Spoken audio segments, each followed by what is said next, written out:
Call the meeting to order. March 3rd, Wednesday, Finance Committee meeting. Discuss the FY22 budget.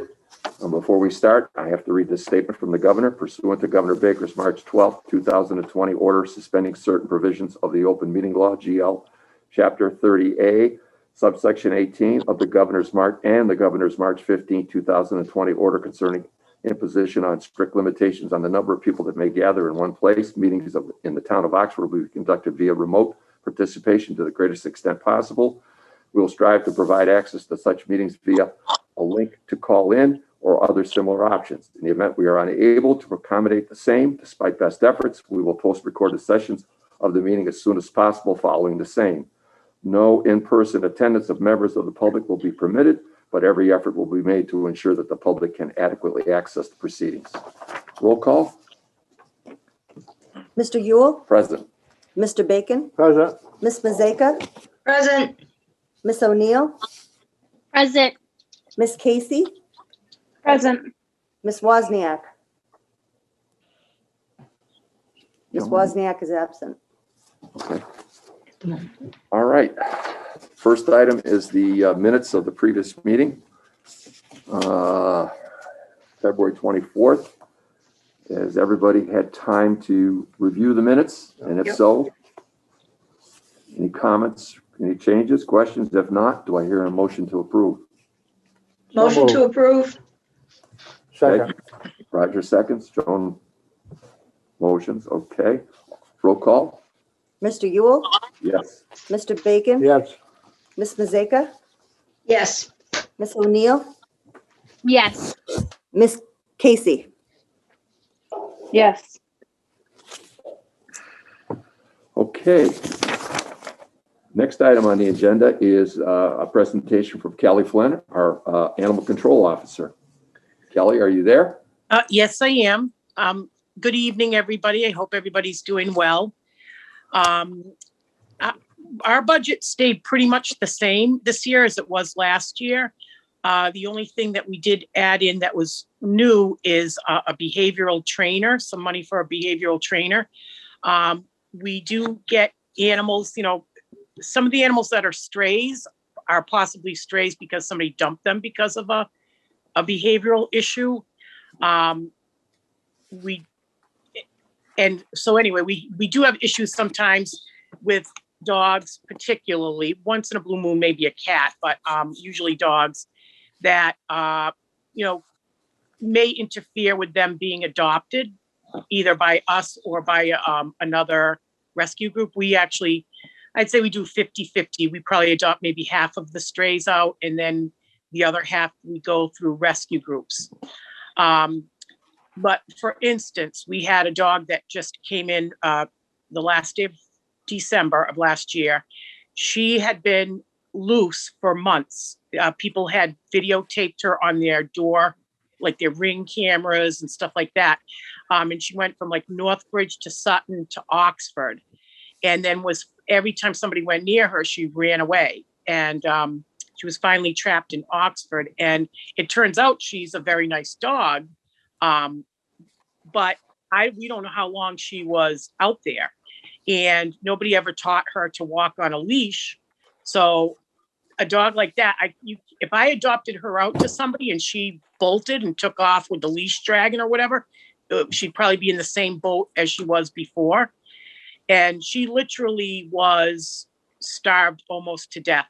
Like she was all bones with, just like fur stretched over it. And, in her feces, she had bird seed and grass is what she was eating to survive while she was out there. So at any rate, I did hire Melissa Houston. I don't know if any of you guys know her, but she's has a place in town called Northeast Canine Academy. She's an excellent trainer. And I was working with the dog with walking her on the leash, and she actually, launched herself and pulled my shoulder out. So I couldn't do anything for a little while with her. And anyway, by the time this dog is adopted by somebody, she will be like, if not 100% on a leash, close to it. So we encounter things like that. So that's why we put in to be able to consult with a trainer occasionally. Okay. I don't know if anybody has any other questions. Like you said, the budget is pretty similar to last year's. There's, other than what you just mentioned, the $3,500 for professional training. I don't see it. 2,000. I think we put in 2,000 for training. Yeah. Oh, I see that the other says stuff, 3,500. other professional services.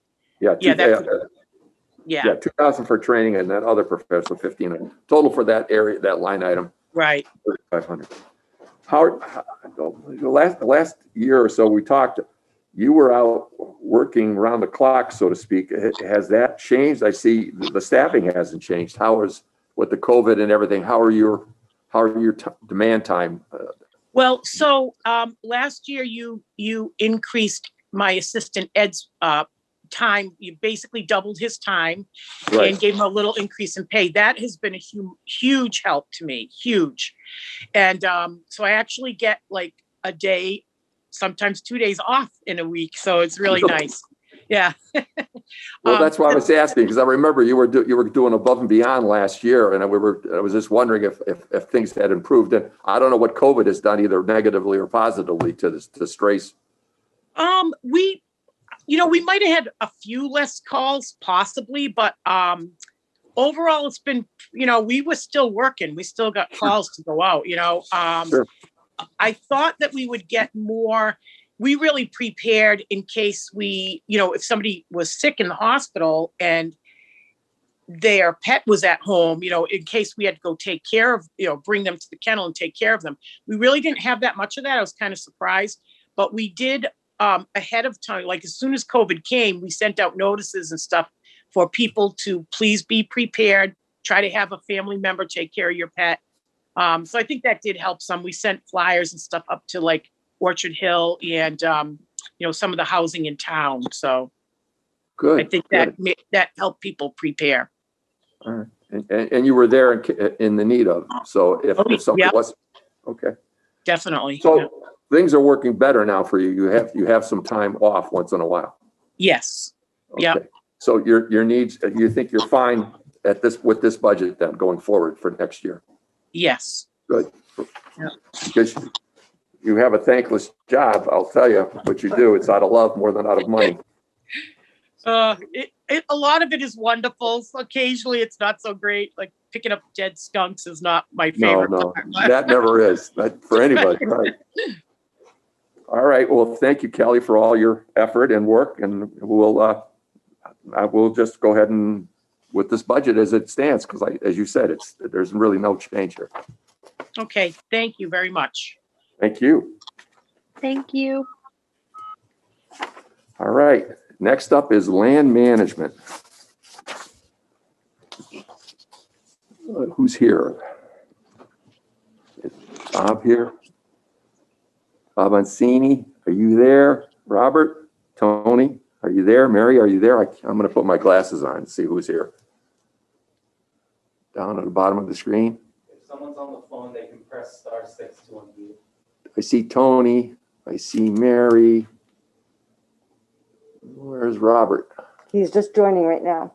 Oh, okay. All right, give him a second. Can we put it on gallery view?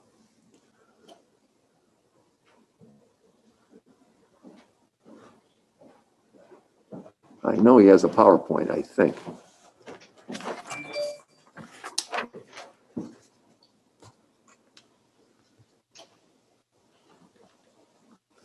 There we go.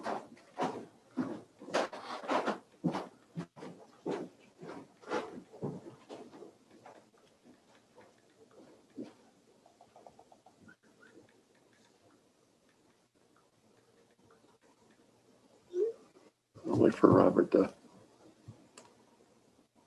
chime in.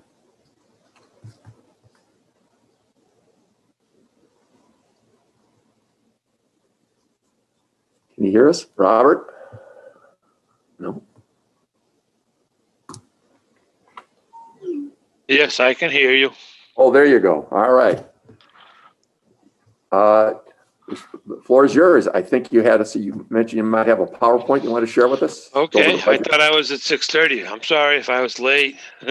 That's all right. Yes, I do, and I'm not sure how to share a screen.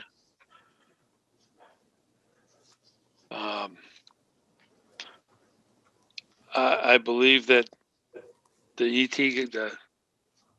tech guy there can help me, give me the screen so I can share, or I hit share screen and then I present mine. Okay, let's see. There we go. Can you see that? It's coming. It looks like it's there we Okay. go. Yep, you're good. Okay, I will. Whoops, sorry. I'm not as smart as I want to be. Escape None of us ever are. from the beginning. Okay, I'm presenting for the building department budget. As most of you know, my name's Robert Lanciani, but everybody calls me Duffy. And I want to go over some of the office activities from the last year, or what we do. We receive applications for all building, gas, plumbing, electrical, sheet metal permits, and any certificates of inspection, which are typically for group homes. Any assembly uses are required to have those. We review applications and issue permits as the applications are approved. We review requests for zoning determinations and issue letters. I attend tech review meetings so that we know what's coming up for projects, and I perform plan review for compliance to building codes and our ordinances. For inspections in 2020, these are the inspections that were completed in 2020, and I'm sorry for the mistake, 2021. There were 605 building inspections completed, 529 electrical inspections completed, 8 sheet metal, which were separate from any building inspections, and then I do not get an accurate count from plumbing and gas, but those inspections are conducted through the gas and plumbing inspector. Some of the accomplishments for last year, we launched online permitting software to improve customer access so that contractors, homeowners, whatever, can apply for building permits from the convenience of their home or work site. We've increased the efficiency in reviewing and approving permit applications. Part of that is due to the online permitting software. Everything now comes in a complete package, makes it easier for us to review and approve or get additional information that we may need. We've reduced the time it takes to review and approve zoning determinations, just spending more time on it, trying to keep up with it. We had hired an assistant building commissioner, and until COVID came along, that was helping us to keep up with some of the issues that we need. Some of my goals for fiscal year 2022 is to complete integration of the permit tracking software. We have it. We have to get more compliance within the office, but also we got to work out how to get other departments that aren't located in town hall to use it and tie everything together so we'll be more of a one-stop shop. I want to develop a program to implement the vacant property registration. That was approved in a previous year at town meeting, and based on the limited manpower, myself being a part-time and the full-time person we hired having been laid off due to COVID, one of my goals this year is to get that implemented so that we can start to track the vacant properties in town. We need to update our record storage, which will increase our accessibility and anybody else's accessibility. It will be really nice if we could get all of the paper documents that we have into the computer system so that anybody can view them without having to come in, have someone dig out old records, whether they be in a file cabinet upstairs or go to the basement and get them. And we need to increase our staff to provide additional services to the town of Oxford. I'm hoping now that we're recovering from COVID that we can get the full-time building inspector back on board. And it would be really nice to get some more additional office staff to help with whether it's short-term, long-term. I really think personally that long-term there is a need for a dedicated clerical administrative assistant to help with all of the activities that we do. This will show you some of the permits issued just to compare 2019 to 2020.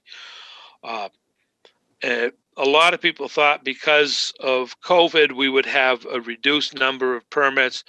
But as you can see, building wise, there's been an increase of permits from last year to this year.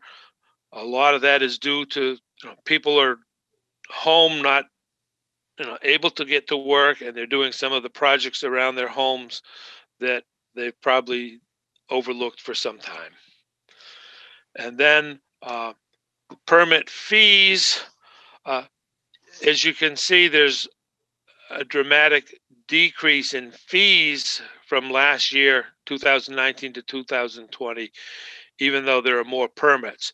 Part of that is IPG had some really big projects that came in 2019 and supplied a large fee. And part of showing this, I want you to understand, while some of the money may have been taken out of our account and there's less money coming in, those permit fees that were paid in 2019, we're still doing inspections on those permits, and we probably will be for at least 21 and probably into 22, IPG being the big one. Right. And that's the brief presentation that I had provided for building, and I don't know if you have any questions for me that I could answer for you. I may have one or two. Does anybody on the committee have any questions of Duffy? I just want to say thank you for the visual. I actually was going to ask about how COVID maybe affected the permits due to everybody being home. So that was actually my question. So thank you for, again, the visual. That was helpful. Again, and that is permits that we issued, not work projects going on. Because if you drive around town, you may find that there are a lot more projects than we have permits. Oh, yeah. Well, Mr. Chairman, Yeah. Oh, sorry. I'm looking, are we looking at the budget now?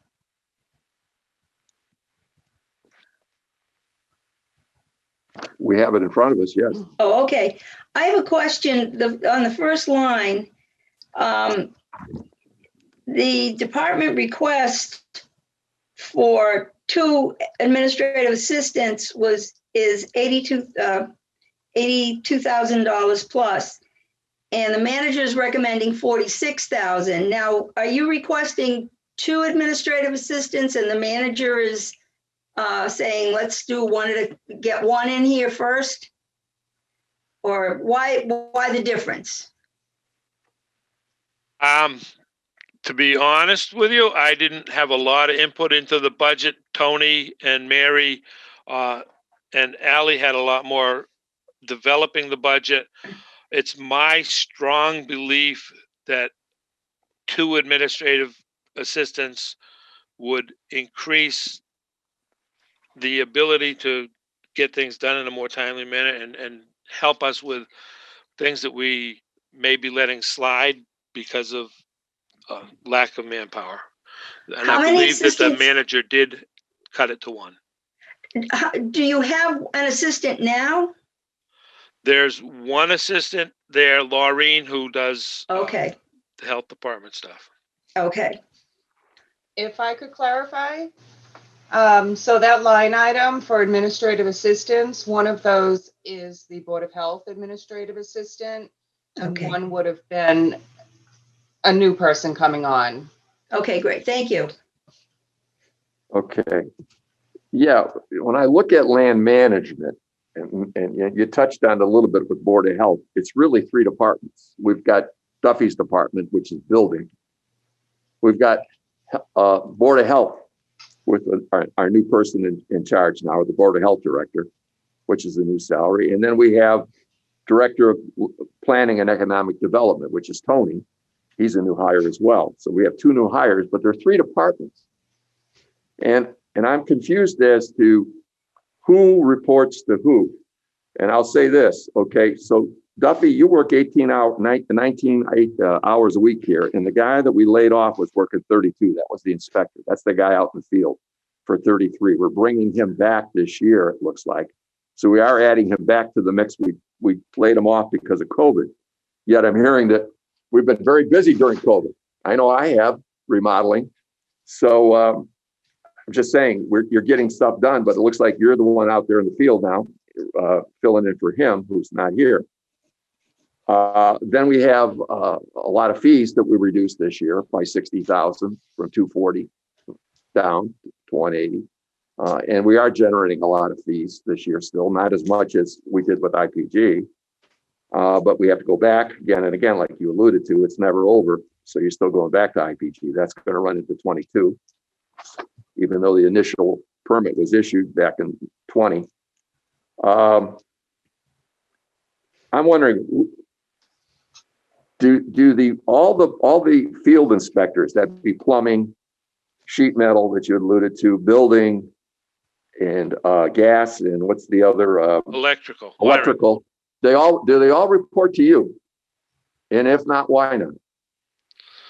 They do not report directly to me. That's the way that the town of Oxford has things set up.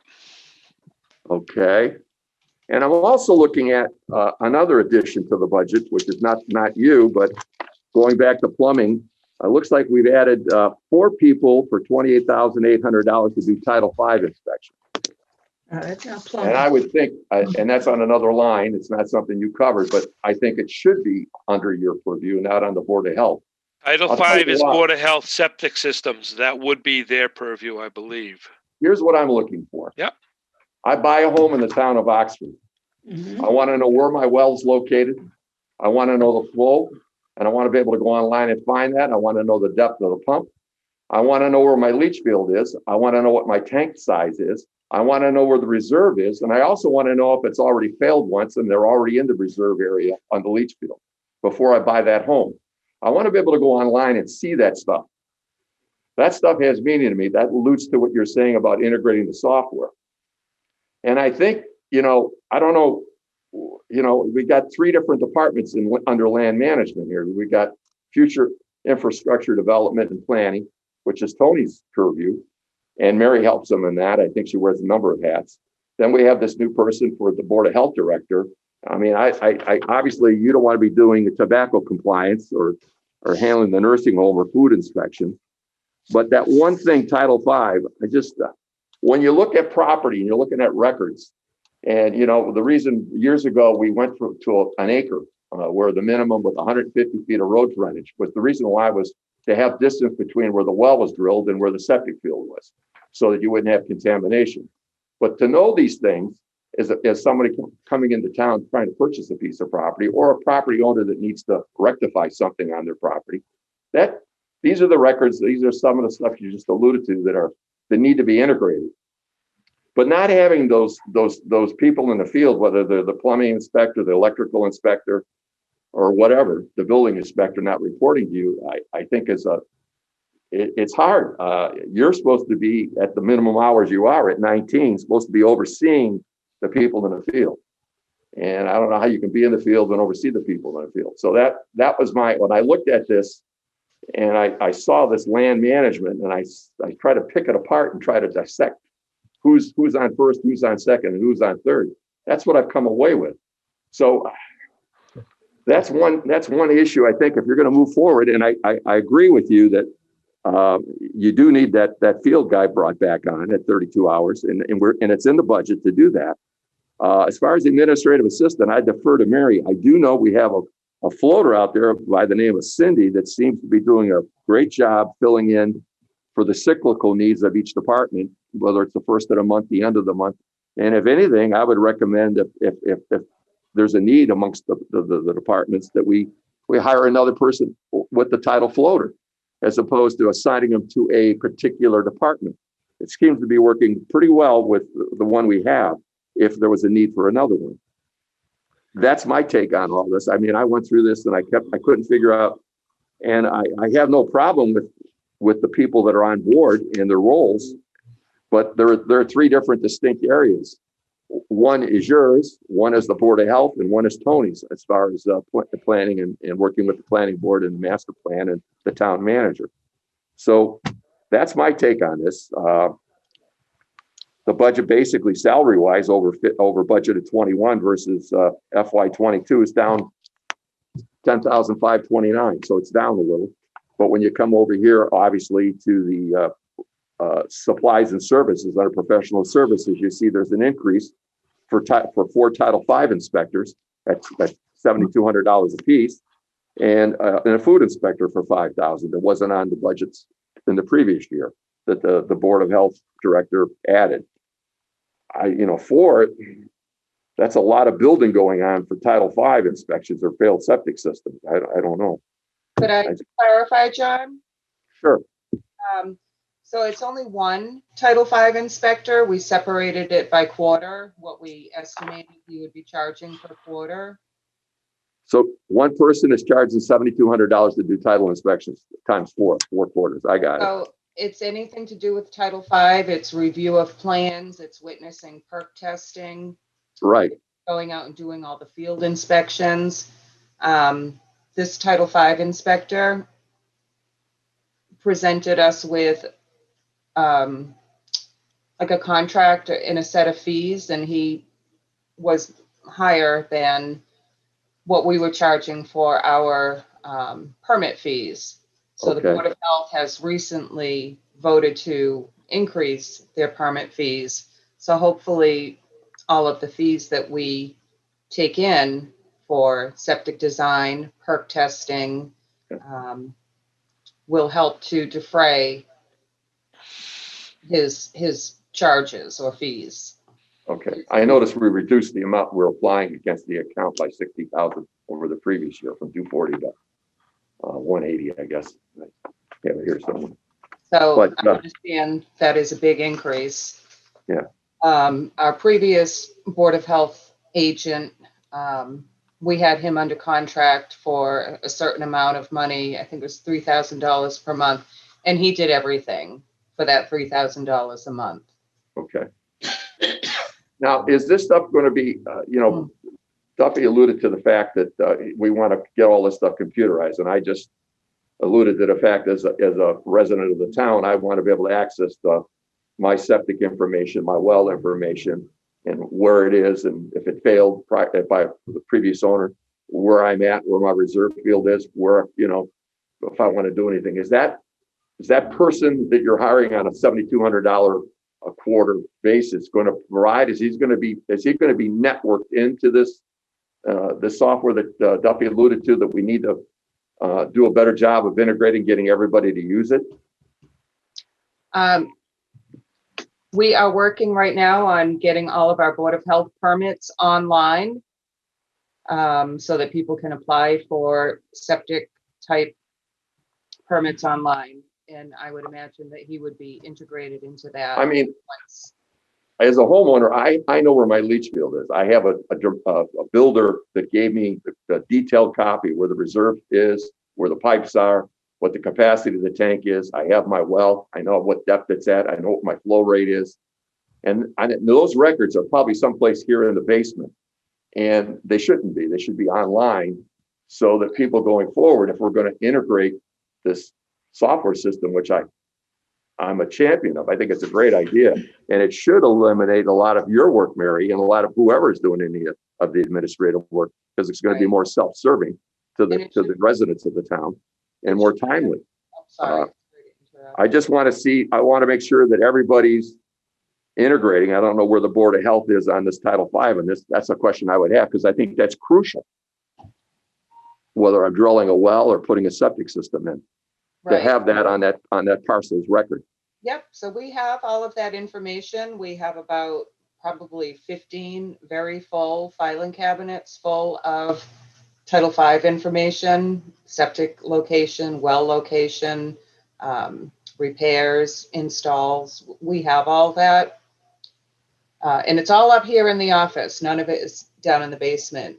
Now, going forward with this new person coming out at 72, is that going to continue to fill file cabinets, or are they going to start using software like the other field As of people? right now, that will continue to fill file cabinets.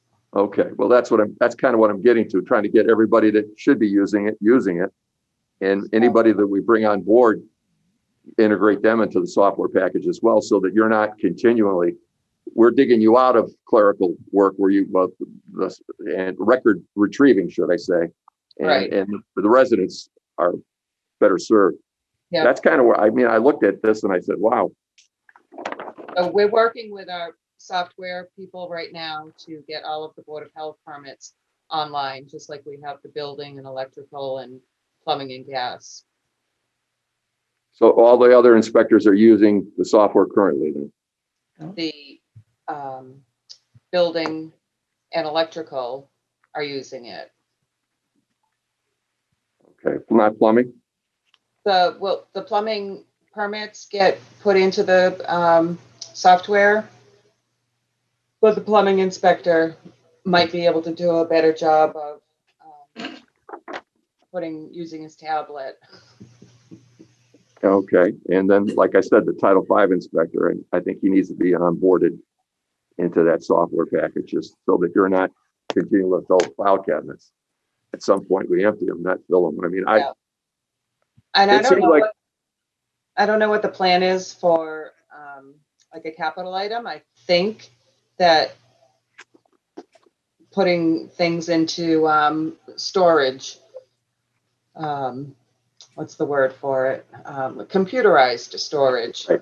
I think that there is money in the capital request to do that. Right. The only thing that was on this budget was a plotter, which would be for mapping, for 7,200 or 73, some thousand and change, 7,295 plotter. But all right. That would Mr. help Chairman. tremendously with a lot of the building permit plans, planning department plans, if we could get those scanned and, into PDF form, and it would be computerized record, save a lot of paper. And it would help you from not having to answer people's requests because they can physically get their own. And that would probably, to Duffy's question about another administrative hand, that would probably lighten your load somewhat. You do have a heavy one, I know. Mm-hmm. The only other thing, Mr. Chairman, could I add something? It's Jen Callahan, the town manager. Sure. Because you've touched on a variety of different subjects, and you have rightly pointed out that we have now, leadership in all three key areas for land management, which, includes a director for public health, a planner, an economic development director, and a building commissioner. And it's been our goal, as we bring the top echelon of a skill set, to be able to rethink and the way that we deliver the services for land management. When you talk about administrative assistance, by bringing on, say, Tony Sousa, that has alleviated a lot of planning responsibility from Mary, and Mary has been able to be far more supportive in the building inspector and commissioner side. And that is one of the reasons we took away one of those administrative staff, because we took it away. If we didn't have the professional components in place, then I would say we'd need another administrative person to free Mary up to have been really acting in a planning director capacity, which we've all talked about the fact that we know that is not the desired way to run the department. So we've made the first major jumps for putting in the staff. Now we're at the point where we're reorganizing and redirecting the flow of work. And the building department was the first piece to really go online and actually accept payments online this year. There's been a lot of things that take a lot of time and energy for them to think through the entire process to make it happen. And I do credit both the building commissioner and Mary for really being able to pull that together.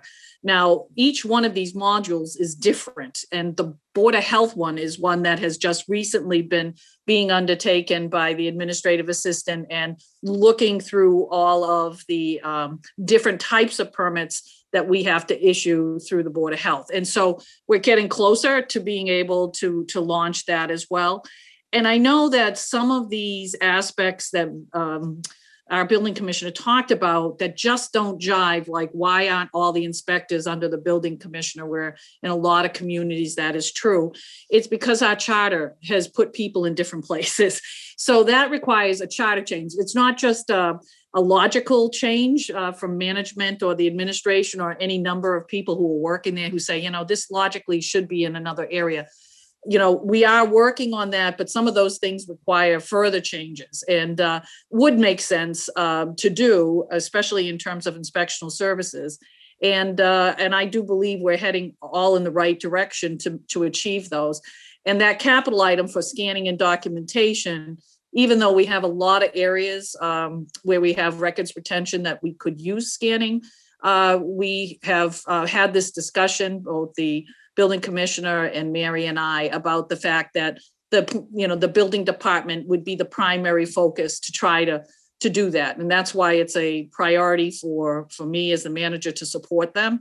And that's why it's in the capital plan. So that, along with getting a plotter and that Mr. Sousa said was very essential, and so did Duffy, to be able to actually scan these large documents, which also have to be retained. So going forward, we hope to minimize that, but we also, going backwards, we have to be able to capture that information, and that's why that's in the capital plan. I hope that kind of clarifies a little bit. It's not that we're not thinking of these things through. It's just like anything, the pieces are starting to fall together, and from here, we're making the changes to serve the public. And some of the budget has been broken out as well. Katie can speak to that. We looked at trying to show, we've always had a food inspector, and he's basically been paid that same amount. But what we've done is broken it apart so that they're not all under one professional service line item, so that we can actually see and define those roles that are being undertaken by different people. So they've always been there. It's just that they were configured a little bit differently in the budget. And now that we've got different roles and responsibilities for people, we thought that would be a way to actually bring attention to how we're actually putting people into certain positions and calling out so that the finance committee and other people can see they've always been there, but we're just trying to reconfigure it a little bit. It's the supplies over last year's budget 21, we're up 42,000. 28 of it is of course the Title V, and then the plotters, the other 7,300 of it. That's pretty much it as to where the increase came or was derived from. But I agree with you. I whether it's Duffy or whoever is in that role, the building commissioner role, and if it's going to be a charter change, I would support it, because whoever has that job, not having direct reports to work with, and that just makes that job impossible or next to that much more difficult. Let's leave it at that. Say that. So I'm glad you recognize that, and hopefully we can, over time here, can get that fixed so that it's the right people are in the right spot, talking to the right people in the right time with the right knowledge. So, like I said, when I looked at land management, I said, "Wow, this is a lot of things going on here in this one department under land management. Really, three different departments when you look at it." We're not zoning, John. Yeah. We're 4 departments in one. I forgot one. So Yep. You're right. Which I think you and Tony play a big role in working with the planning board and the ZBA. I know you go to a lot of their meetings. You're at every one of their meetings. So Yes, yeah, clerical for ZBA as Yeah. well. Yeah, so you're on it, and I know Tony's involved with that as well. All right, Tony, you've been silent. You're the new face on the Yes. block. So would you like to chime in and say what it is you're up to and what you've been doing and what your vision is moving forward? You're a big part of the component of the land management. Yes, absolutely. Thank you. Thank you, Mr. Chairman and members of the committee, Tony Sousa, Director of Planning and Economic Development. I also have prepared a very short PowerPoint. Three things I want to hit upon: what I do here for the town, and also some goals for 2021, grants that I will be pursuing, and also planning projects, and also economic development projects as well. And happy to, of course, answer any questions that you or the committee may have as well. Just give me a moment here. Sure.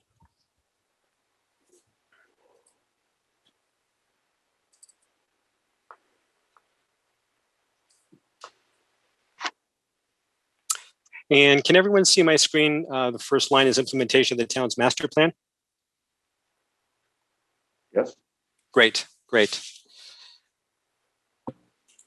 So the implementation of the town's master plan, it is one of the key functions that I am working on. And the town's master plan, as we know, was approved not that long ago, and is very exciting to be at this stage in this community to work on the implementation and covering areas of housing, economic development, open space, transportation, land use. And as I go through this presentation, hopefully you will see some of the work that we are starting to embark on in those respected areas and other categories also.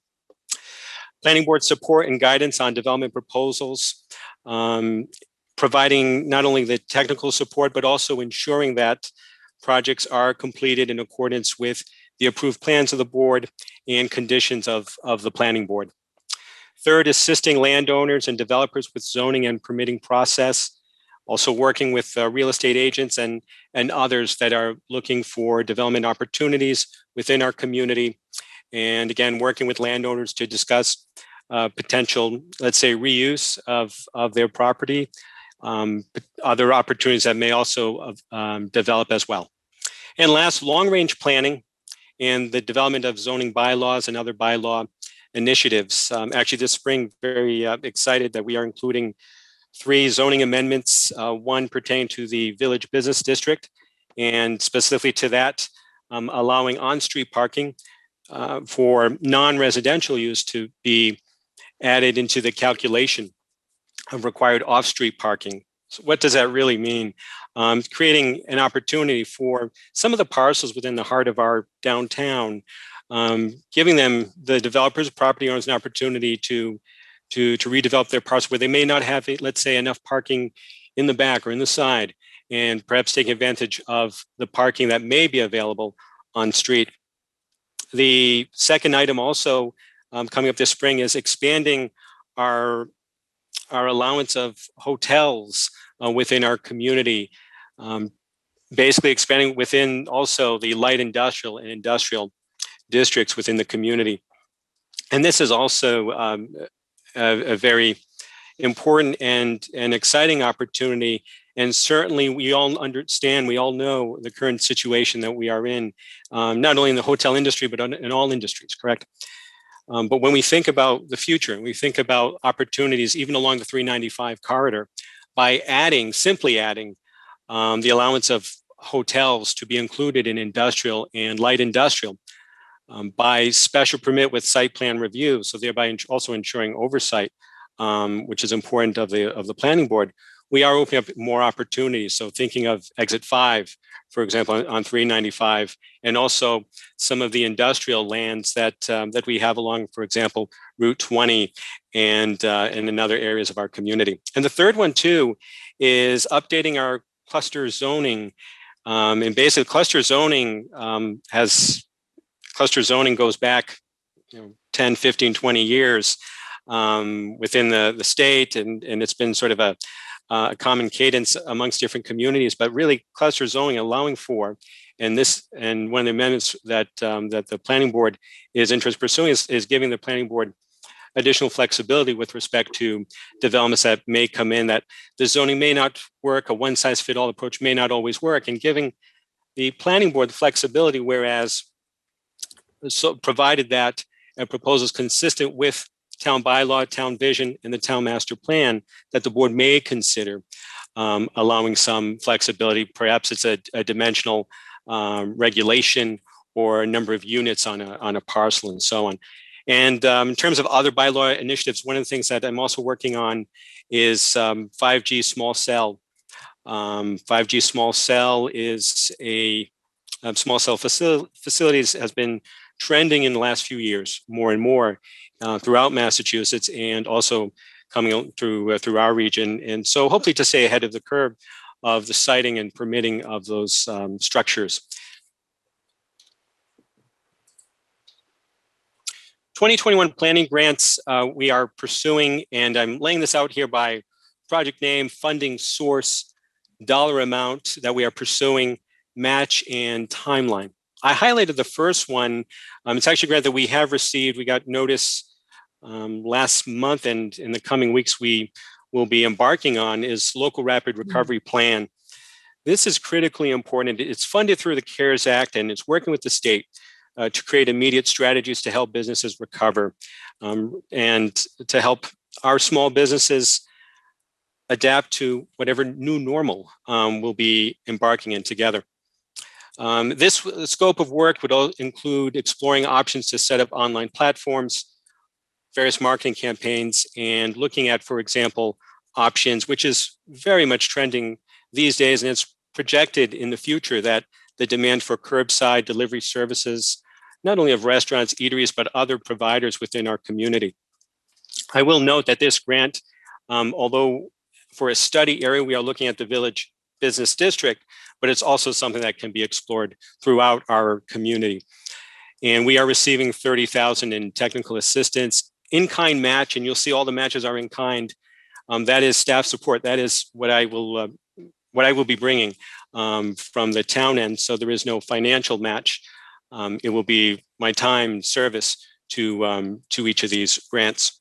Next grant is a Massachusetts Downtown Initiative, another state grant, a traditional grant that is used also to assist, again, the downtown corridor and to assist cities and towns with various types of projects.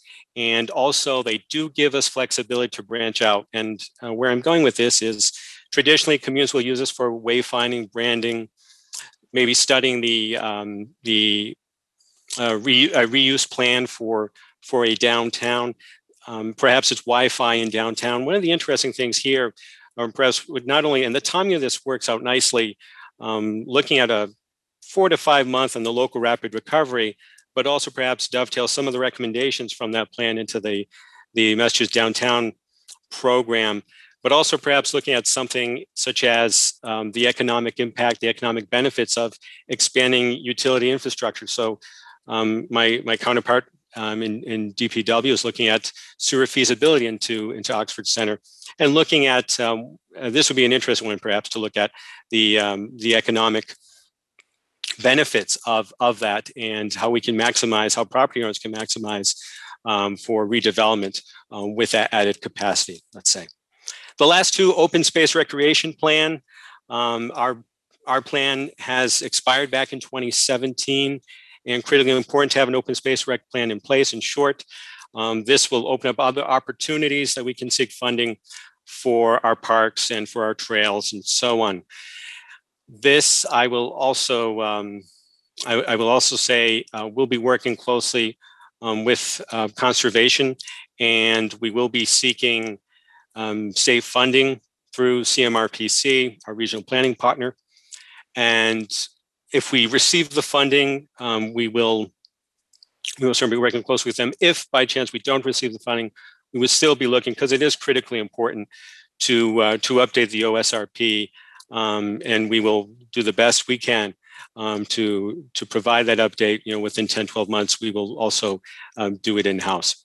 Housing production plan is another important plan that we are looking at. We will be applying for a new grant that the state has, that HPP is what they call, lines up very, very well with the new grant opportunity that the state has made available to cities and towns.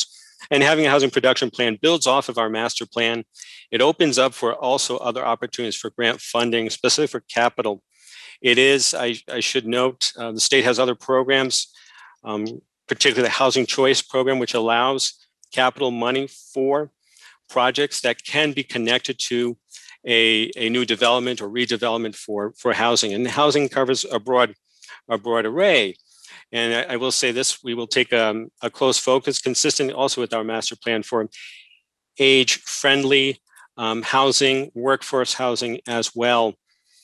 I will also note, and I've come to learn, that having a housing production plan, so looking at other communities within our neighboring communities, the town of Auburn currently has an active housing production plan, I believe completed in 2017, 2018. This is also a very important mechanism to assist the town with any 40B projects, affordable housing projects, to ensure that those projects are in compliance with the town's plans. And so very excited also to be able to embark in this endeavor. And as well, and you can see the pattern here, the match will be in kind, will be my staff support putting towards this. And lastly, from the economic development end, just three quick things here. Looking at securing a bio-ready community designation. This is a very, very interesting. When I came on board, I was looking at and looking at some of the IPG that we have in our community and other uses in our industrial areas. What I came across was actually listed under Mass Econ and Mass Bio's website for real estate as 40 plus acres, French River Technology Park. And when I look at this, the bio-ready designation, having such parcels available, the designation shows the municipality's commitment towards biotech industries. And one of the key thresholds for entry in this is having a point of contact for economic development, for streamlined permitting, point of contact being your director of planning and economic development.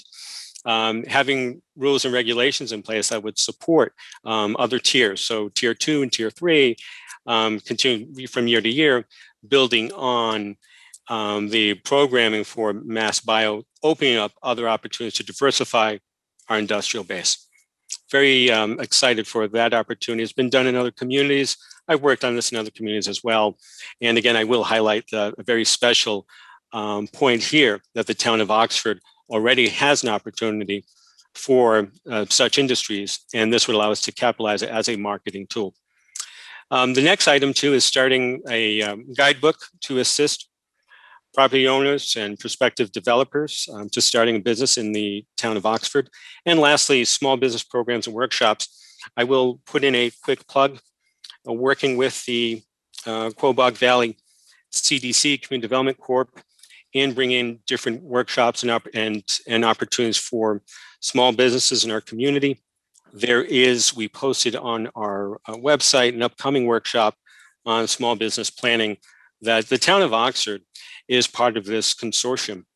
And they do provide also small business loans, non-traditional loans and I am working with one particular family that's interested in opening up a small business in town.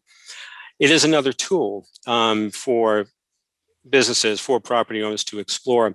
So definitely looking to working with our CDC, who also receives dollars from the state and from the federal government, and certainly at this time with CARES Act funding, and using their resources as well in conjunction with the MDI grant that I spoke about earlier, in conjunction with the local rapid recovery plan as well, to support economic development within our community.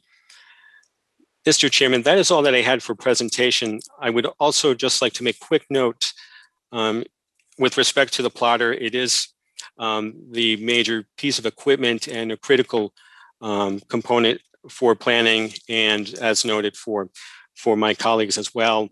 And we did get some quotes off the state bid list, and not only was that the lowest bid price, but definitely the best piece of the equipment as well that would provide it's a multi-function unit that would allow us to, as noted earlier, scan plans, the old records that we have here, print maps, and also make copies of plans and distribute and share with either various boards or prospective developers that come into our community.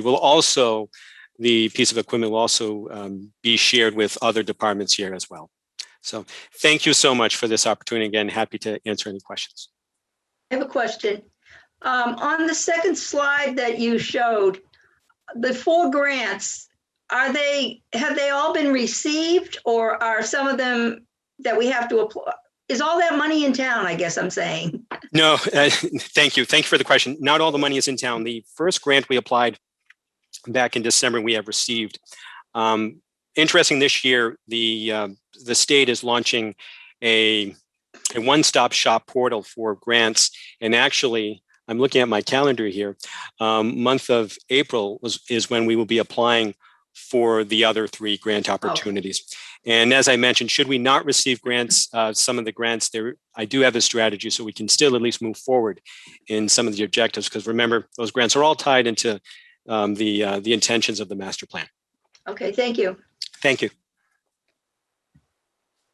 All right, does anybody else have any questions? Yeah, I had a quick question about the biotech development designation. Yes. So I'm wondering about, and I'm not sure if there was a line item, I'm now not remembering from the presentation, if there was a line item for a cost there. I'm just wondering how to compete with, for example, Worcester and Boston. Most biotech wants to go to the big cities. So I'm just wondering if there's something other than, the parcel that we're offering particularly. Sure, yeah. Sure. And that is a great question, and I'll do my best to answer. As part of that bio-ready designation, it shows a municipality's commitment for biotech, shows that we have policies in place, regulations in place to support biotech. Now, in terms of competition, I will say it is, and it was to my surprise, and a very, very good surprise, that we do have a parcel that MassBio has on their website, and it is one of 3 parcels in our immediate region. And when we look at, for example, Worcester and Woburn and Burlington, for example, Waltham, they certainly over the years, and it's baby steps, right, have expanded their or have elevated their status as biotech community. What we're looking at here is to get our foot in the door, work on, since we have an identified parcel, and there may be other parcels, other perhaps buildings in the future, but getting our foot in the door. This is a step 1, year 1. There is no financial cost for this designation whatsoever, but I would use it myself as a marketing tool. So as prospective developers do come in and are looking for opportunities, this is something that we could certainly share. Another group too, Mass Office of Business Development. We also work closely with them, and I know in the past, and coming from, for example, in the city of Woburn, there was a platinum designation for biotech, and MOBD, Mass Office of Business Development, would work closely with the planning department in identifying sites. I am very excited that we have a site certainly designated, a site identified, and with this designation, I think would help us to redevelop the parcel. So I don't know. I hope that answers the question.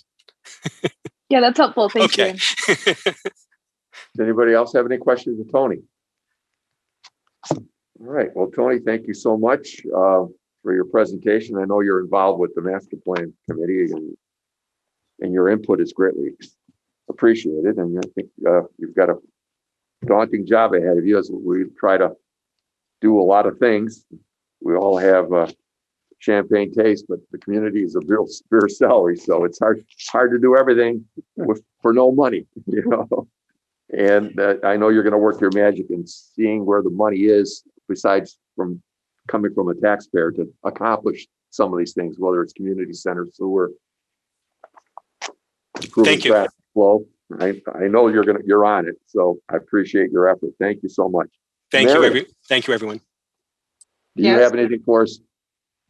I did not have a presentation, no, just here for support if needed. You're always here for support, that's for sure. You're at all the meetings, it seems like.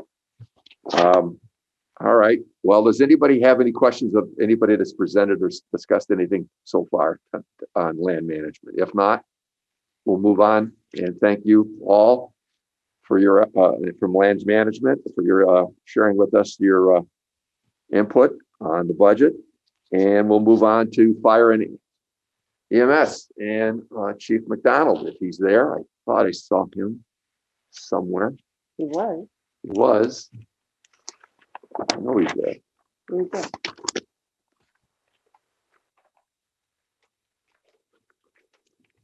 Lose him? Lost him. He was there.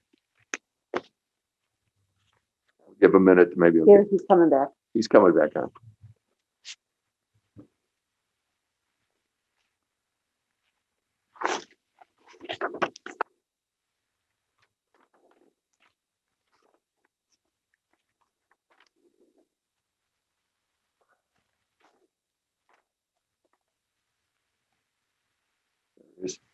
Chief McDonald? All right, thank you, Mr. Chairman. I'm sorry, my computer froze and I had to restart. So, and if I could share my screen, I can. Well, good evening, everyone. Mr. Chairman and ladies and gentlemen of the Finance Committee, I appreciate the opportunity to come before you tonight to present to the Fire and Emergency Services budget. I'm just waiting for my screen to come up. Okay. Is my presentation showing? Yes, it is, Chief. All right, thank you. So what I figured I could go over with the Finance Committee this evening is talk about our budget proposal for the operating budget for the department, talk about the capital requests, should you have any questions about that. I think it would be good to give a background to the committee on force deployment, how we're currently postured now that we have 2 stations open and we brought the staffing up to 4 on all 4 shifts, and then entertain any questions and discussions this evening. Very good. So as you can see from the paperwork that Katie submitted, our budget proposal is $1.9 million and some change. That's the red part of the pie reflects the taxation, the amount of money that's through appropriation. That's $1,142,727, with the remainder made up from the ambulance reserve receipts account at $775,000. Now, what this would encompass or takes care of for us is our operating budget, the salaries, our equipment maintenance budget, things of that nature, the typical aspects of things. It does a lot for vacations, coverage for backfill for the full-time staff who take vacation, and for sick time for up to about 2 days per person. So that's what's encompassed in this budget. And of course, the part-time on-call people for what we have traditionally responded to in terms of fire and other types of emergencies. What it does not provide for is if we were to have one of the full-time firefighters go out on long-term injured on duty status under Mass General Law, Chapter 111F, sick time beyond 2 work shifts, or overtime for any large fires or long-term emergency operations. And of course, those operations related to COVID, which we've been fortunate enough to get some reimbursement through the CARES Act. If we do end up having things of this nature, then we would come before you and to the town meeting for a supplemental budget appropriation, should that be the case. And I don't think that that's happened. I know it's not happened under my tenure since I've started. Our capital requests for this year, I know we talked about them a little bit, but I figured it'd be good to recap them. We have 2 major pieces of apparatus up for replacement. That's engine 1, which was formerly known as engine 4. We did some relabeling to make sure everything was in conjunction with NIMS typing. That's the National Incident Management System. So engine one is a 1995 pumper.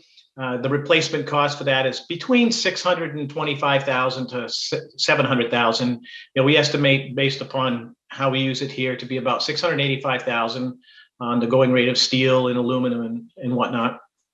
And then also our heavy rescue that we have, which is a 2003 model.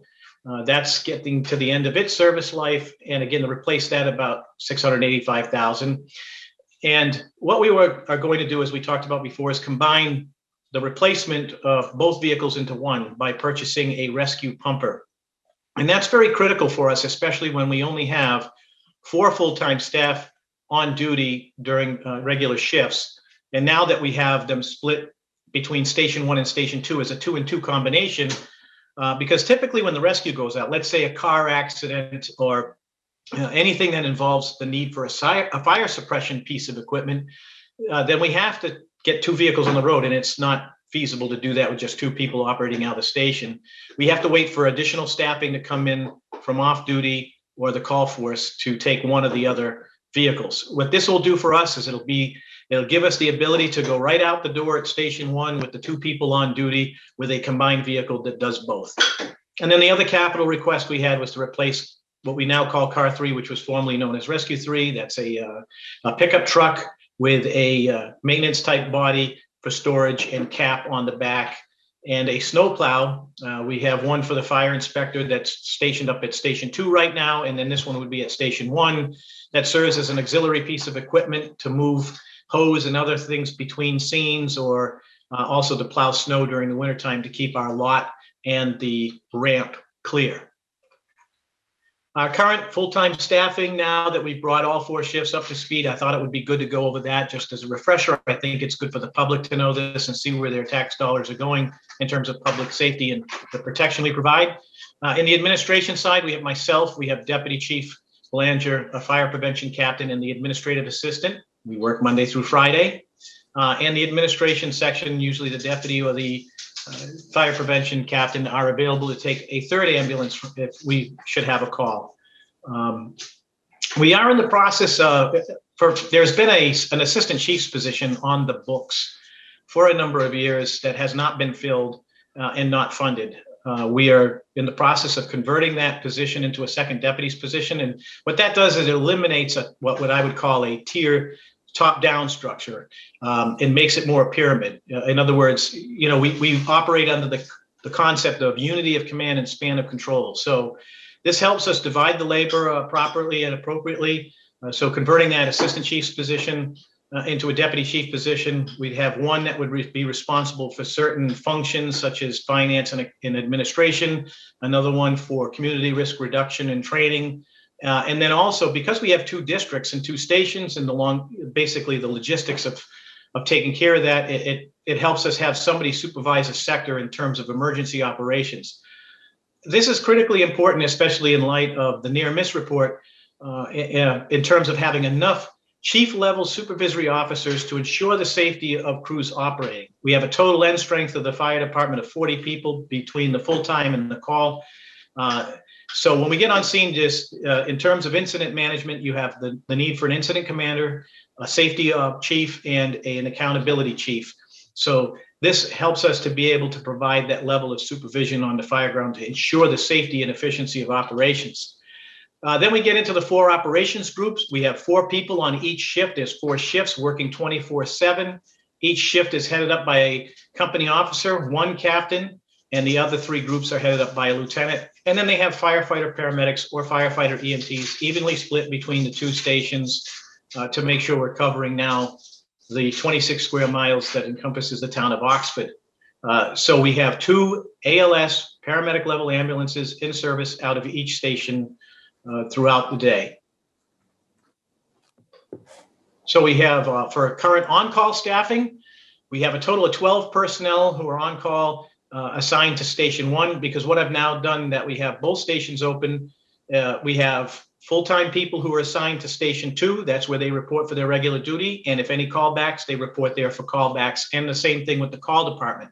So I have call firefighters assigned to each one of the groups. So there's 4 groups, and then they're assigned to the stations. There's 12 Call personnel assigned to Station 1, that's 3 firefighters. They're just basically firefighters and only emergency medical responders, basically first responders. We have 2 people who are EMT only. They have no firefighting background or experience. They just staff the ambulance. And then 7 people who are either firefighter paramedics or firefighter EMTs. And at Station 2, we have 8 personnel, 4 firefighters, 1 paramedic, 1 EMT, and 2 firefighter EMTs. Total on-call staffing of 20 personnel with the 19 people. Full-time, we have a total complement of 39 people plus our administrative assistant, which is 40. So I figured I'd let you know how we're currently set up in terms of force deployment. I think it's important that you know that, and how we respond under the new configuration with both stations open. So at Station 1, which is headquarters, which we now call the South District, which goes from Dana and Rocky Hill Roads all south. That's their primary first due area. We have the officer and paramedic and 1 firefighter, EMT, and paramedic working out of there. They will staff whatever our immediate operational needs are, whether it be a fire call or an ambulance call. And then up at Station 2, we have 2 firefighter paramedics or a combination of a firefighter paramedic or firefighter EMT. At times when people take vacation or somebody's out sick and we need to backfill those positions, there will be in both stations somebody who's just an EMT only who will fill in if we cannot get a dual qualified person to fill in and backfill those positions. So what does that mean in terms of emergency response? How are we staffed to respond to calls in Oxford, emergency calls specifically? We're essentially, in terms of firefighting operation, I think the ambulances speak for themselves. There's 2 people assigned to the ambulance. It's a medical call. We send an ambulance. But for a fire need, if we have a fire situation and both crews are still in their respective firehouses, we essentially operate the duty crew as a split engine company that's split between 2 stations and 2 different apparatus. What that means is they'll respond from their respective stations to the scene and make up a crew of 4, which is the typical response posture for a fire suppression apparatus. We do have self-contained breathing apparatus on all 3 ambulances and the apparatus. And the crews do take their turnout gear on the ambulance when they're going on a call. We have 1 compartment specifically allocated for that. So they can always have their equipment. And this way here, if they're coming back from the hospital or whatever, they can meet up with the engine on scene. So for fire calls in Station 1 or the headquarters district, the South District, we send an appropriate fire apparatus out of headquarters with 2 people, an officer and 1 firefighter, and then the ambulance will come from Station 2. If it's in Station 2's district or North District, we do it in reverse. There's an appropriate fire apparatus from Station 2 and an ambulance from Station 1 to make up the crew.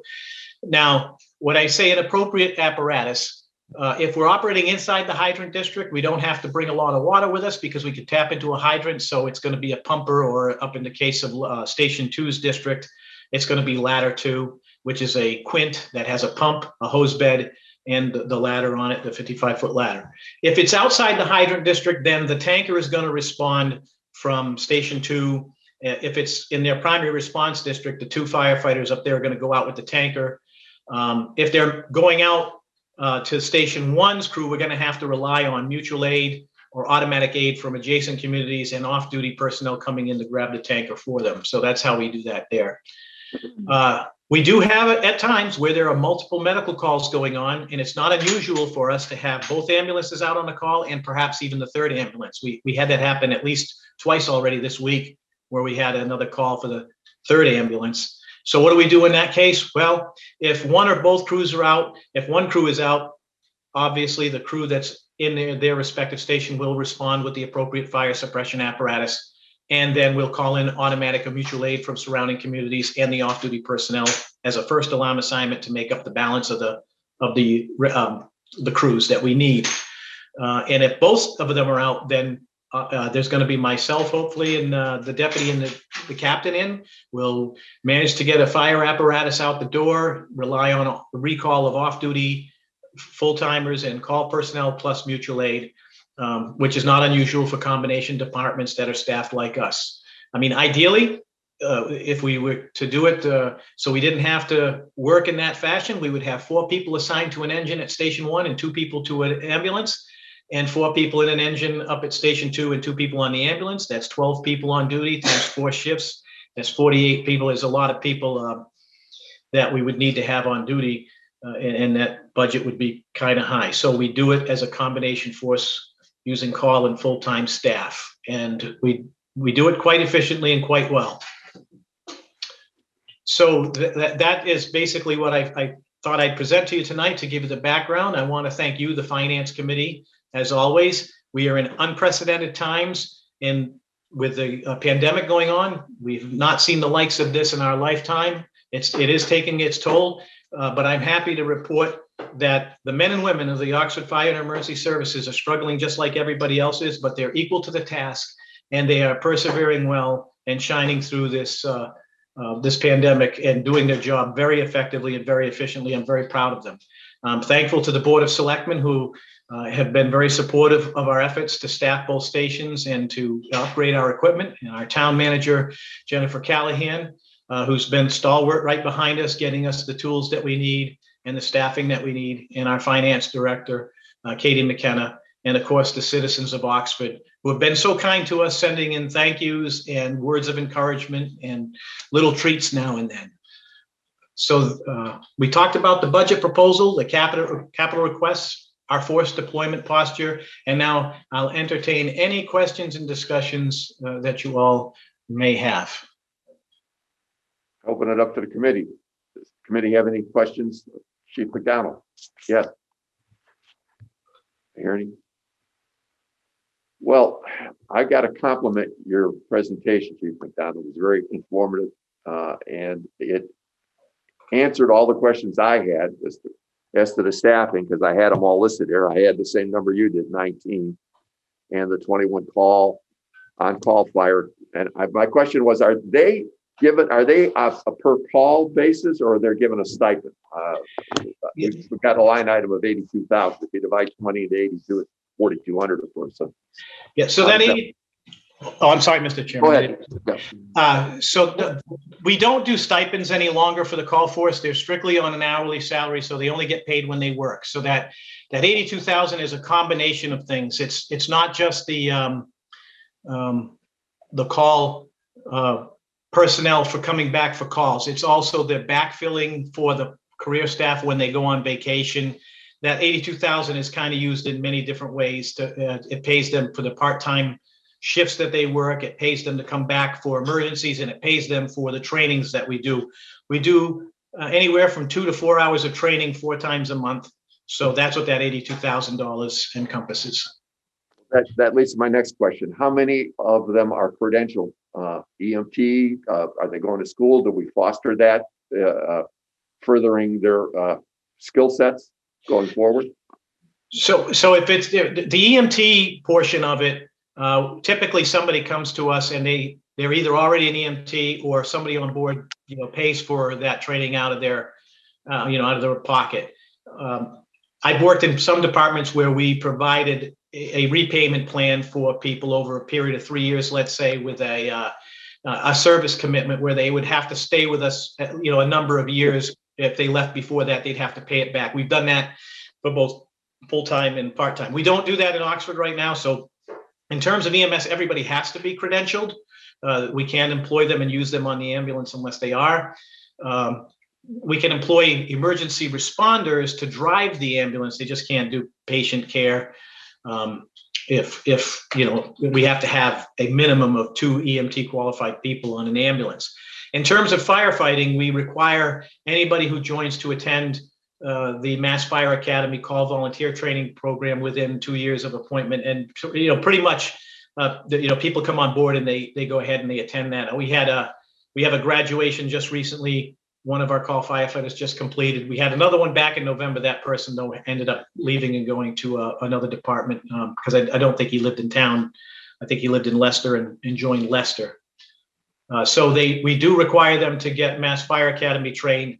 And the part of that training is to get certified as a firefighter 1 and 2 hazmat awareness and operations.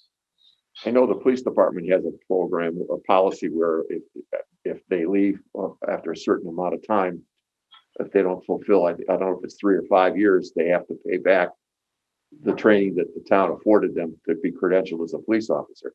Something to be looking at. I know we're an aging population right now, 25%. 25% of us are over 65. And I know that in the next 2 to 3 years, that's going to get closer to 30%, so, or 33%. So I imagine with the aging, myself included here, ambulance seem to be, what is it, still 75% of the calls, 3 out of 4? No, it definitely, yeah. That trend will always continue. I mean, our first and foremost mission in the fire and emergency services anyway is fire prevention. That's where we try to stop it at first. So when fires are down, obviously we're meeting our goals. And we probably haven't advertised it very well. But just to let you know, in the past 2 months, we've had 7 fires. And the thing that I'm proud of is a couple of them came in as automatic alarm activations. So they came in as what we would call a still alarm. Alarm company receives a signal that they get a fire alarm going off in a building. The on-duty crew goes to check it out. The police get there first. They find smoke in the building. We had that at United Rentals and then another manufacturing shop down in the one of the industrial parks. Then we pull out an all-call and bring in the off-duty people, and we were able to keep those fires to the point of origin. So we had some significant cost at risk in those 2 particular incidents. Of course, we had the unfortunate incident on Watt Street, and then we had another fire up in North Oxford and Merriam District. And again, all of these fires were kept to the room of origin. We had a significant injury in the Watt Street fire, but our timely response out of the North Station was 6 minutes. And we have an awesome fire communications and law enforcement communication center with our dispatchers. I really, we always have respect for them for what they do on a daily basis. I've been listening to the calls and everything for some of the emergencies on some study that I'm doing. And I tell you, I am very impressed with the level of professionalism with the men and women who work in our dispatch center. So. Well, you answered my question. I was going to ask you about the response time now that we've got North Station open, which I was a strong advocate of, knowing the amount of 28 miles that the town encompasses that we have to cover. You're happy, or is that improved? You said 6 minutes. Yeah, it was 6 minutes for the first arriving pieces of equipment to get to Watt Street on the day of that incident. So that's well within NFPA requirements. And I didn't, I can guess roughly or tell you roughly that within 8 minutes, we had myself, Captain Sellers, Ladder 2, Auburn Tower 1, and one of their engines on scene. Because we went to what's called the working fire assignment, and Auburn responded with 2 of their vehicles. So we had enough people to meet the NFPA minimums in terms of that. So I was concerned about the ambulance response, but that was a run card issue that I was not totally familiar with, but we have gotten that fixed since then. And in terms of the rest of the medical responses, when we look at our statistics, about 90% of the time you want to be able to get to the scene within 4 to 6 minutes. And with that station staffed up there, we're meeting it. And the only time we're not meeting it is with our own crews is when an ambulance 2 is out on another call and we have to send the ambulance from station 1, or we have to call in mutual aid. And then when we call in mutual aid, we're calling more adjacent communities, and they're getting there in the same timeframes. And then there's been some work recently in District 7. As soon or as early as last week, we had a meeting, and one of the topics that we're really interested in working on, and this is coming out of our insurance service organization inspections that go on every 3 years for your homeowners insurance. They're really keen on automatic aid as opposed to mutual aid. Mutual aid is when you have a working incident, you have to call back to your dispatch, tell them to go ahead and bring me mutual aid from your run cards, and the call goes out. With automatic aid, what happens is you get a working fire.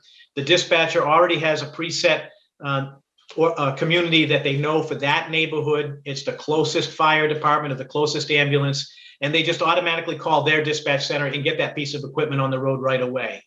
So ideally going forward, like anything up in the North End, I would expect Oxford to respond, Auburn to respond, and Leicester to respond if we need to.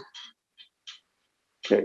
I noticed, looking at the detail on some of these sheets, we had some basic, we had 4 basic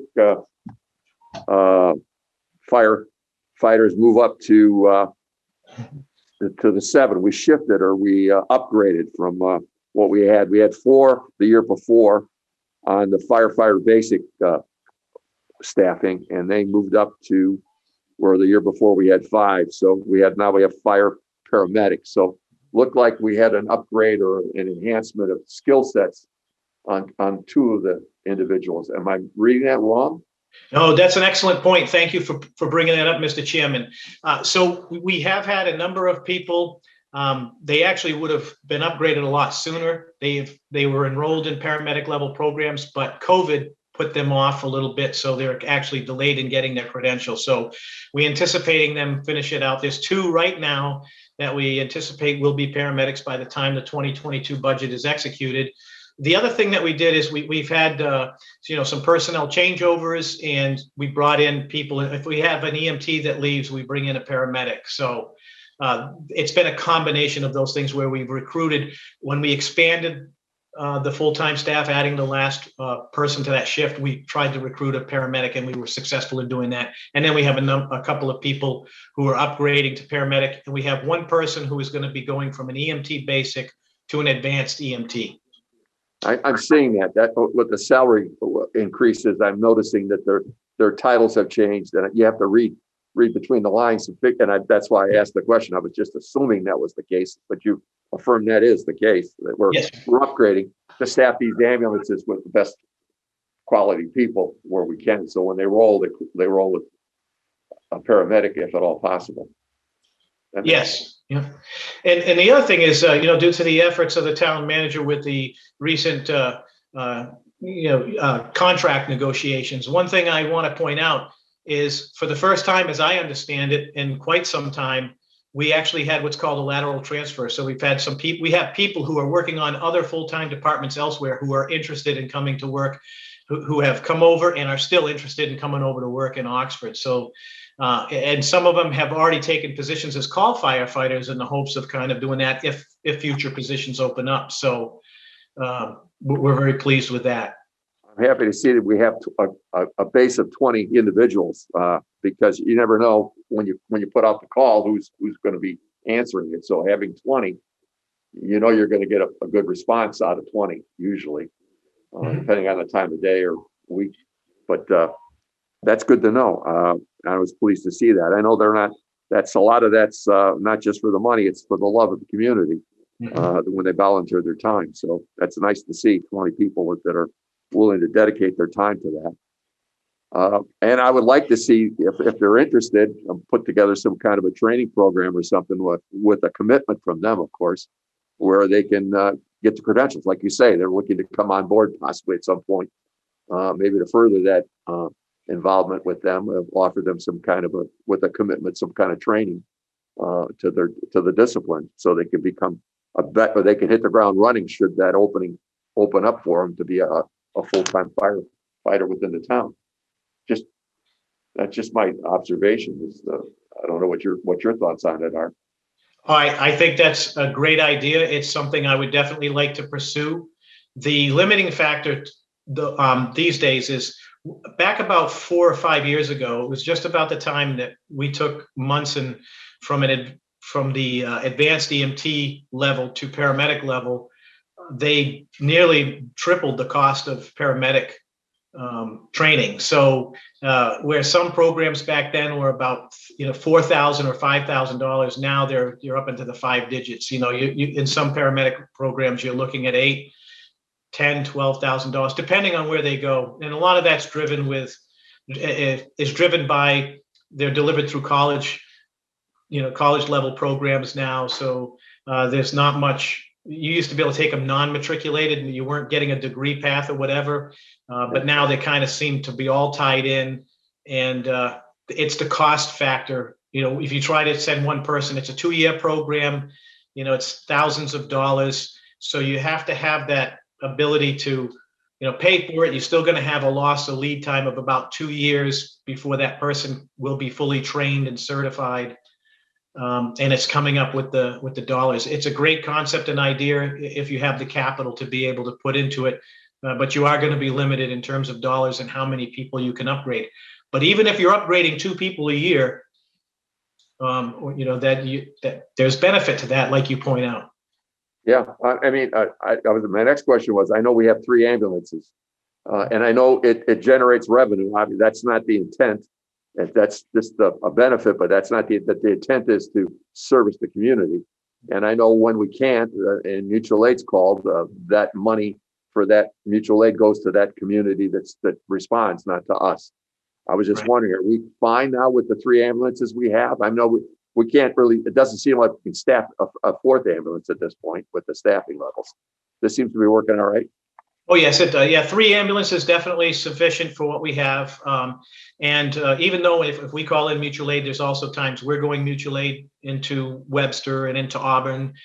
In fact, I got an email from the Auburn fire chief the other day who complimented us on our ability to get into his town with our ambulance mutual aid now that we have people up at Station 2. So it's one hand washes the other. So even though we may be losing some revenue that way, we're gaining it on the other end as well. But you're comfortable with this. You've done a great job with blending the staffing. Which when you came on board, you and I know we had a discussion about that, and my hat's off to you. You've done it in record time, and it's not easy. And I know you've taken care of the overtime issues that you walked into. So you've done a great job. I'm very pleased with your presentation. And it was very informative. I can't be more happy than I am seeing what you've been able to accomplish. And it's to your credit. Thank you so much. Thank you, Mr. Chairman. Thank you very much. And thank you, ladies and gentlemen. All right. Mr. Chairman, again, this is Jen Callahan, and I'm very sorry to interrupt, but we had technical. Oops, we lost Jen. Tim, we lost Jen. Yeah, more technical. It still shows that she's there. She's there, but we can't hear her. I don't know if anybody could. She was going to say, so this is Katie. She's going to say that there were some technical difficulties and Allie had a presentation and she was having technical difficulties. She's our Board of Health Director, so I think she wants to present that now. Sure. Thank you, Mr. Chairman. And again, my apologies to the committee for my technical problems this evening. I did just want to take an opportunity to at least introduce myself. I am very new. I just started about a month ago. And so I wanted to just kind of give you an idea of who I am and my background and where I come from.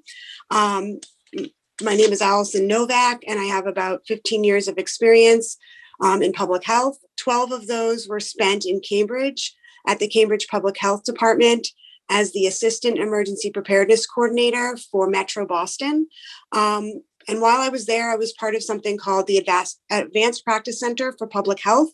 And that was a group of people that were tasked with putting out public health materials that could be used nationwide.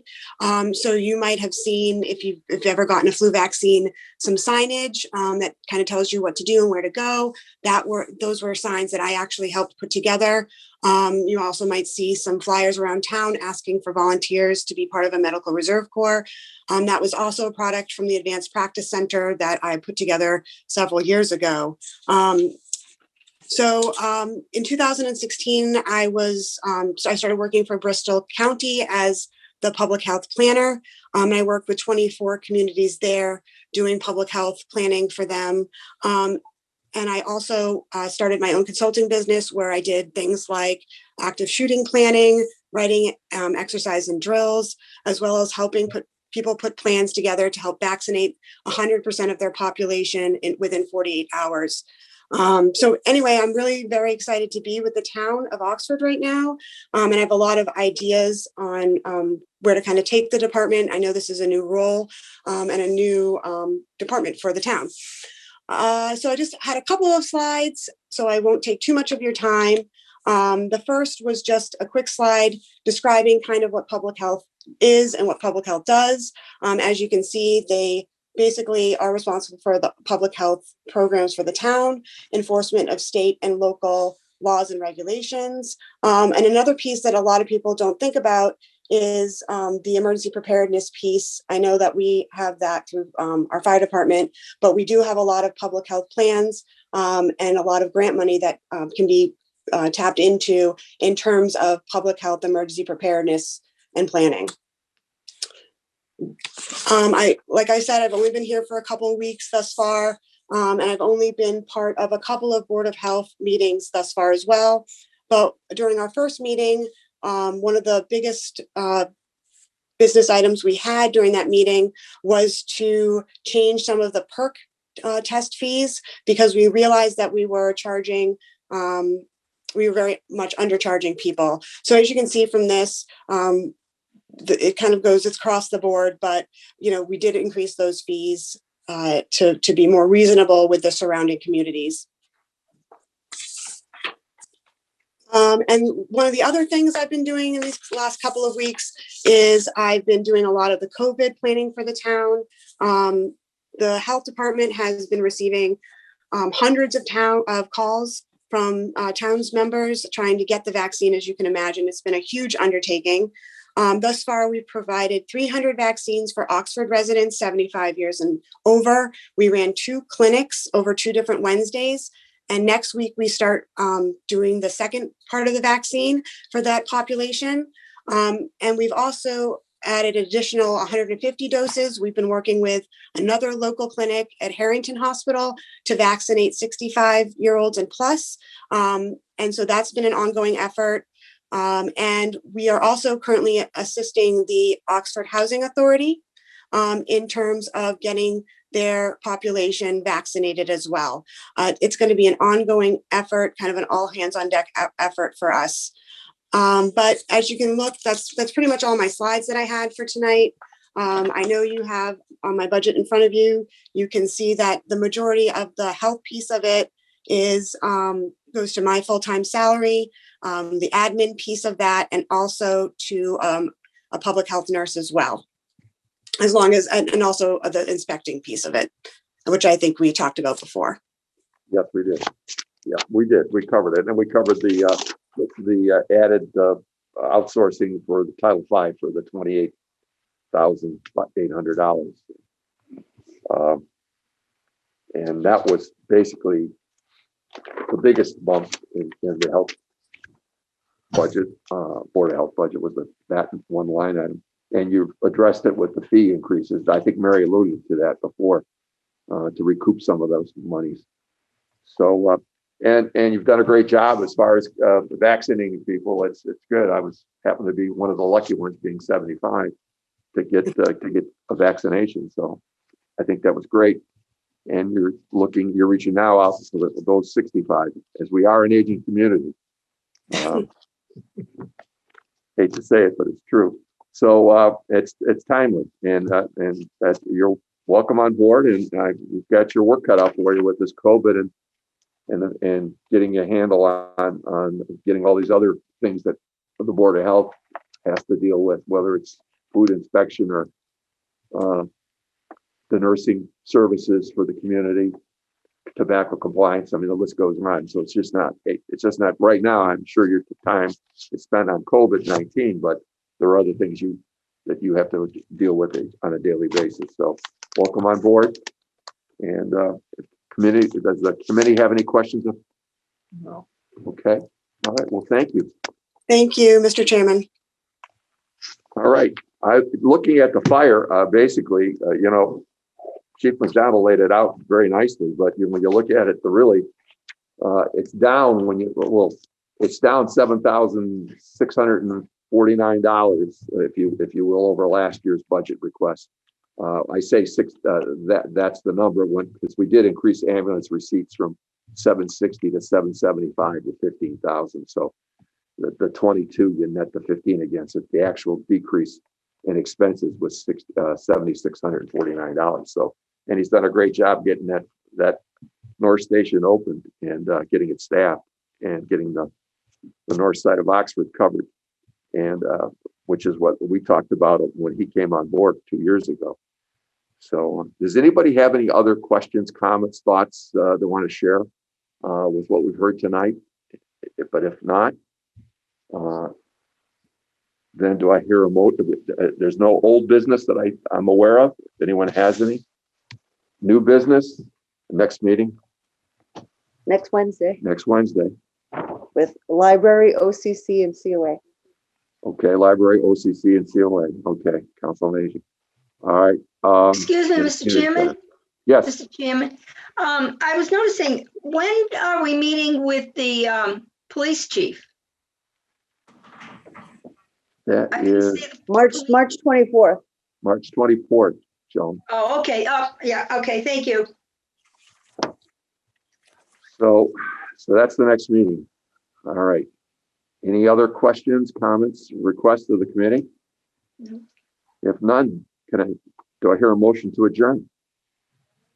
So moved. Do I hear a second? Second. All in favor? Roll call. Mr. Yule, Yes. Mr. Bacon, Yes. Miss Mazeka, Yes. Miss O'Neill, Yes. Miss Casey.